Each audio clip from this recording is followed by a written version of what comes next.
Mientras Emanuel le da la vuelta a la cancha por llegar tarde, nosotras nos fuimos a sacar unas copias y doña Salomé se antojó de un kit de belleza. Muéstreme. ¿Qué es eso? De princesa. Sí, bueno. Y pues obviamente yo no tenía plata para comprarle eso, pero la señora de la papelería dijo que esa niña tan tierna, que tan linda, y se la regaló. ¿Ah? ¿Qué? Ahora sí, dígame. Vamos a ver. No, dígame. ¿Qué vamos a hacer? Masmelos. Mor, ¿usted dice que eso se llama qué? ¿Mariscos? Mor, ¿cómo se llama?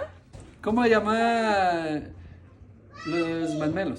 Se llama masmelos. Entonces, Usted me está diciendo no. que mariscos. Junior, ¿cómo se llama eso? Y ahí sí, lo iba a grabar y ahí se sale corriendo. Sí, va. Y es que le pidí el favor a mi esposo que me trajera unos masmelos y él me dijo, pero es que eso no se llama así, eso se llama mariscos. Y yo que no, y él que sí, yo lo iba a grabar y ahí sí no quiso poner la caraola. Yo distinguí a su mamá, según ella dice que no sabía hacer muecas. No, yo no sé hacer muecas. Y mi esposo contándole a Manuel cuando nosotros éramos novios. Hello, welcome.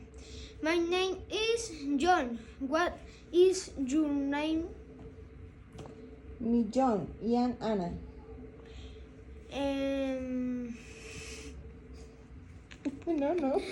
No pronuncié bien. Y es que una de las materias que yo menos quería en el colegio era el inglés. La van a regañar. Ay, mire eso como lo dejó. Y ahora para quitarse eso. Parece un pitufo, dice Chuy.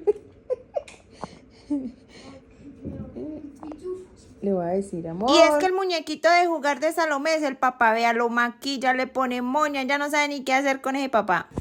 ¡Wow! Y nosotros necesitando leña. Y vea, nos vimos por allá por una cuadra. Encontramos todos esos palos. Nos los cargamos y nos fuimos porque íbamos a hacer una fogata con los jóvenes. Y Danita prendiendo el fogón. Señores, solo tú eres digno de que todos te adoren.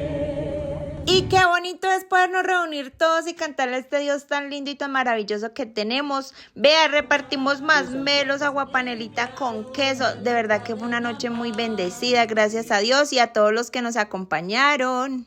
Jóvenes unánimes con ilusión y poder. Necesito sacar de mi cama a este hombre. No a este. Sino a este. A este. ¿Qué está haciendo? ¿Qué está haciendo? Venga, mira sus uñas. Eso tan feo, Salomé. ¡No llega, mami! Y ojalá se le acabe eso rápido a Salomé porque está que pinta hasta el gato. Y aquí les presento a mi amiguita Yuri. El año pasado nos conocimos en el bus. Ella se me acercó y me dijo, nosotros vemos tus videos. Y yo, ay, qué linda. Y ese día nos estaba acompañando en la fogata. Y eso fue todo lo que hicimos, familia. Recuerde que los queremos con el corazón.